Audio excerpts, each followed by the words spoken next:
Assalamualaikum warahmatullahi wabarakatuh. Pada kesempatan kali ini kita akan membahas topik tentang elliptical structures.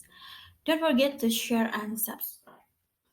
Nah, apa yang dimaksud dengan elliptical structures? Yaitu menghilangkan kata atau sejumlah kata agar lebih pendek, praktis, dan tidak terjadi pengulangan kata atau redundant. Nah, jadi di sini kita mempersingkat kata yang panjang itu agar lebih praktis lagi sehingga tidak terjadi pengulangan kata yang tidak perlu. Seperti itu ya. Nah, yang pertama adalah two positive sentences with the same verb. Jadi ada dua kalimat positif dengan kata kerja yang sama. Nah, di sini ada positive sentence plus and plus subject plus auxiliary to. Kemudian positive sentence plus and plus so plus auxiliary plus subject. Nah, di sini dua kalimat positif itu yang verbnya sama bisa diubah menjadi elliptical structure, di mana kalimat positifnya kemudian ditambah and, kemudian subject sama auxiliary-nya kemudian ditambah dengan kata to. Atau juga menggunakan kata so ya. Tapi polanya berbeda dengan yang memakai to ya. So plus auxiliary plus subject. Nah, apa yang dimaksud dengan auxiliary? Yaitu seperti kata does, do, did, is, am, are, was, were, kemudian will, would, can, could, has, have, atau had. For instance, I do my assignment. Rina does her assignment. Nah, di sini kita lihat ada dua kalimat di mana verbnya itu sama, yaitu do my assignment. Yang beda hanyalah subjeknya, yaitu I dan Rina. Oke. Nah, ini kan biar lebih praktis lagi, karena ini adalah ada kata yang sama, yaitu verbnya. Kita buat ringkas. I do my assignment and Rina does too. Oke, jadi kita pakai positive sentence-nya I do my assignment and Rina does too.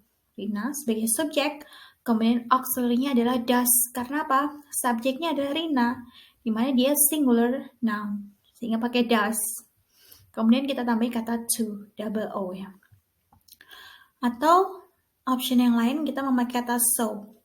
I do my assignment and so does Rina. Jadi dibalik ya polanya. Kalau memakai kata so, kemudian plus auxiliary, plus subject.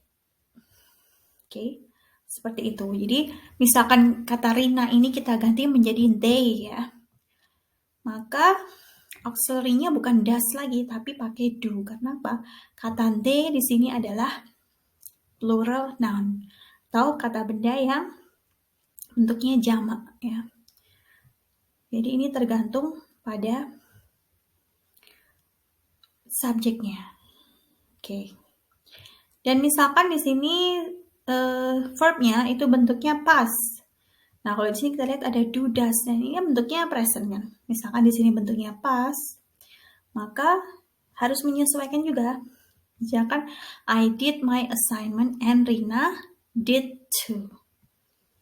Oke ya. Karena past itu kan tidak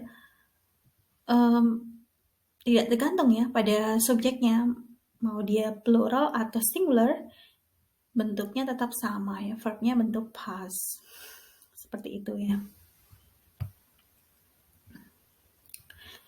Now the practice.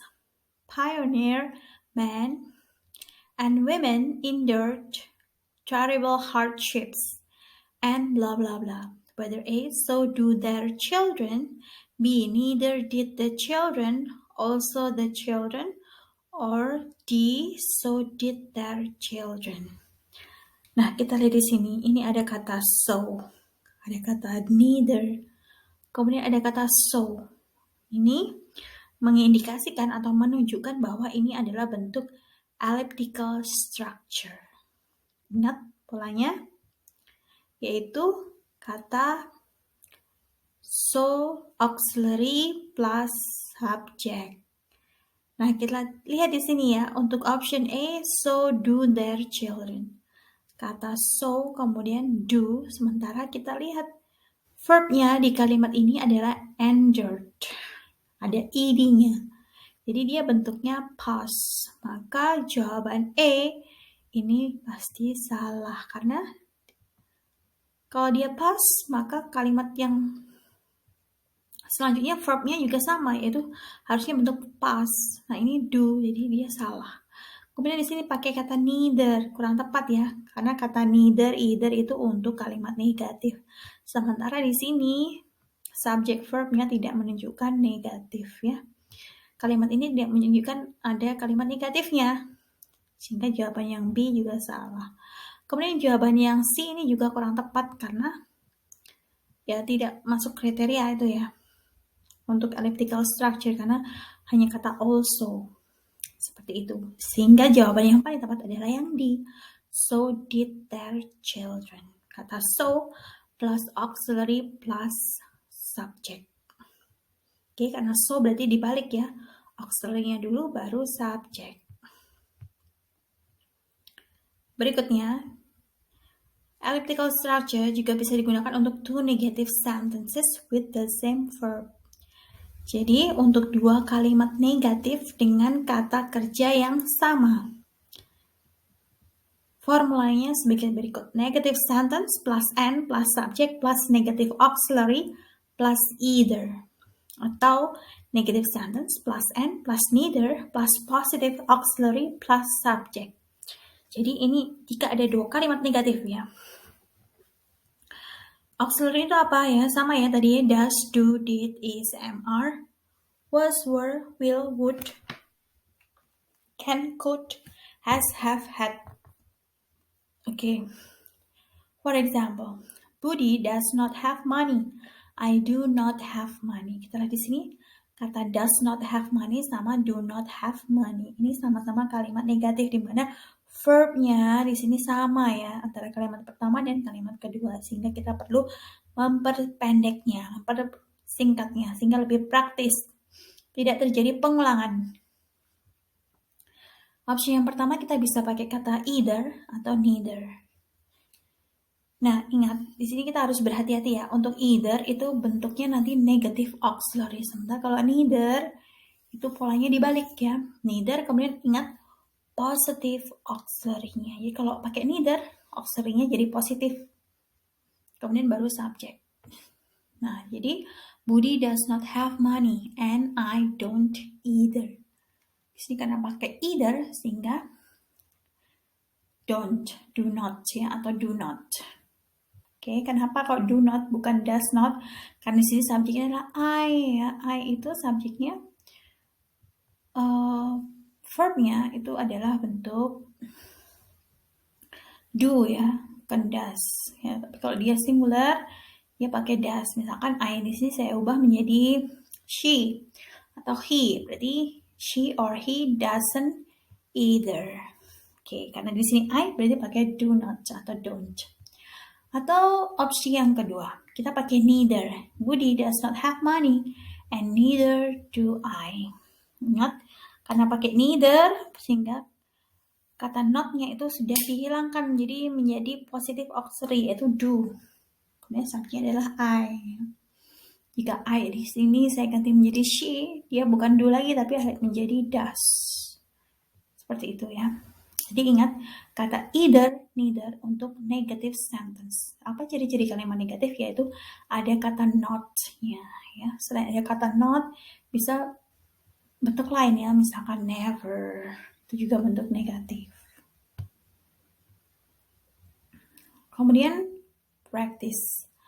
Florida has not yet ratified the amendment and blah blah blah. Whether A, several other states hasn't either. B, neither has some of the other states. C, some other states also have not either. Or D, neither have several other states.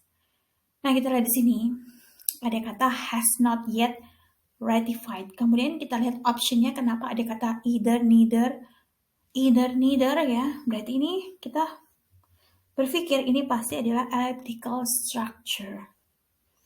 Ya, kita harus memperpendeknya. Kemudian kita lihat kalimat utamanya ada kata has not yet. Nah, pasti karena dia negative sentence, berarti dia opsinya kalau nggak either ya, neither. Nah, yang mana? Yang E, kenapa bukan yang E? Karena di sini kita lihat several other states. States di sini berarti menunjukkan plural. Sementara auxiliary-nya di sini pakai has not. Nah, kalau dia plural, dia tidak pakai has tapi harusnya have. Harusnya have not. Jadi option A salah. Kenapa bukan yang B? Karena di situ adalah kata has. Nah, kita lihat dia some. Some itu beberapa, berarti dia plural noun. Makanya has-nya itu kurang tepat, harusnya adalah have. Oke. Kenapa bukan yang C? Karena di situ ada kata also, di mana itu tidak sesuai dengan formulanya atau rumusnya. Maka yang paling tepat adalah yang D, neither. Kemudian have, auxiliary have, karena apa? Several other states, dia bentuk plural noun. Jadi neither, kemudian auxiliary positif, kemudian subject. So the answer is D. The second practice, he never reads English newspaper and blah blah blah. A, so did I. B, so do I. C, neither do I. Atau D, neither did I. Ingat, untuk kalimat negatif tidak hanya bentuknya not, tapi kata never, tidak pernah itu berarti menunjukkan negative sentence. Dia tidak pernah membaca koran Inggris. Nah, koran berbahasa Inggris. Nah, karena dia negatif, dia pasti pakai neither atau either. Sehingga option A, B memakai kata so itu pasti tidak tepat. Jadi jawabnya antara C or D. Nah, mana yang tepat? Kita lihat di sini. Yang tepat adalah yang C, neither do I. Kenapa bukan yang D? Karena di situ ada kata did. Sementara di situ kita lihat he never reads. Nah, dia verbnya ada S-nya, berarti dia bentuk present. Kalau yang did itu dia bentuk past, jadi jangan dipilih. Jadi jawabnya adalah yang C, neither, kemudian auxiliary, positive auxiliary plus subjeknya adalah I. Okay. Now the other elliptical structure, jika the same verbs but contrast in auxiliary. Jadi kata kerjanya itu sama, tapi berbeda pada auxiliary-nya. Kita lihat. Ada positive sentence, kemudian menjadi but plus subject plus negative auxiliary. Atau dia bentuknya negative sentence, kemudian but plus subject plus positive auxiliary. Oke, kita lihat di sini. Contohnya, Budi can play guitar. Nugroho cannot play guitar. Nah, kita lihat di sini ya. Di situ Budi can, dia positif. Sementara Nugroho cannot, dia negatif. Tapi di sini verbnya sama, yaitu play guitar. Cuma bedanya yang satu bisa, yang satu tidak bisa. Kita bisa menggabungkannya ya, memperpendeknya menjadi lebih praktis, yaitu dengan menambahkan kata but. Oke. Kemudian bentuk verbnya itu atau auxiliary-nya itu tinggal dibalik saja. Yang satu positif, yang satu berarti negatif ya. Budi can play guitar, but Nugroho can't. Atau dibalik ya, Nugroho can't play guitar, but Budi can't. Seperti itu ya. Jadi kita hilangkan kata play guitar-nya, jadi kita hanya memakai auxiliary-nya, tinggal yang negatif atau yang positif. For instance, blah blah blah, but she couldn't. Whether A, I can manage the time. B, I can't manage my time. I could manage my time. D, I couldn't manage my time. Tadi di sini ada kata but. Berarti dia menunjukkan contrast. Kontra ya. Kemudian she couldn't. But she couldn't. Berarti kontrasnya kalimat sebelumnya dia harus bentuk positif. Karena sesudahnya itu adalah negatif. Sehingga jawaban yang tepat itu adalah yang C ya. Karena apa itu harus sama ya. Yaitu auxiliary-nya dia pakai could. Sementara di situ yang bentuk positif itu adalah yang C. Kenapa bukan yang A? Karena dia can't ya, tidak sama ya. Sementara yang B, D dia jelas salah karena dia sama-sama negatif. Padahal di situ ada kata but, berarti harus menunjukkan kontra ya. Kalau sudah negatif berarti sebelumnya positif. Juga sebaliknya, kalau sebelumnya negatif, setelahnya harusnya positif. Seperti itu. Jadi jawaban yang paling tepat adalah yang C. Okay, that's about elliptical structure, yaitu kita mempersingkat atau memperpendek kalimat menjadi lebih praktis. Ya, sesuai dengan rumusnya. Kalau dia itu kalimat positif, kita bisa memakai kata so atau to. Sementara kalau dia kalimat negatif, kita bisa pakai neither or either. Seperti itu ya. Kemudian perhatikan auxiliary-nya ya. Nah, di sini ada pertanyaan, silahkan dijawab di kolom komentar. Jawaban mana yang paling tepat ya. The questions. I haven't visited my hometown for almost a year. Blah blah blah. Whether A, so have I. B, I haven't also. C, neither have I. Or D, me neither. Oke, bisa sertakan juga alasannya kenapa jawabannya A, B, C, or D. Okay, that's about elliptical structure. You can click for the practice in bit.ly/neither_did. Yeah, thanks for watching. Wassalamualaikum warahmatullahi wabarakatuh. Don't forget to subscribe.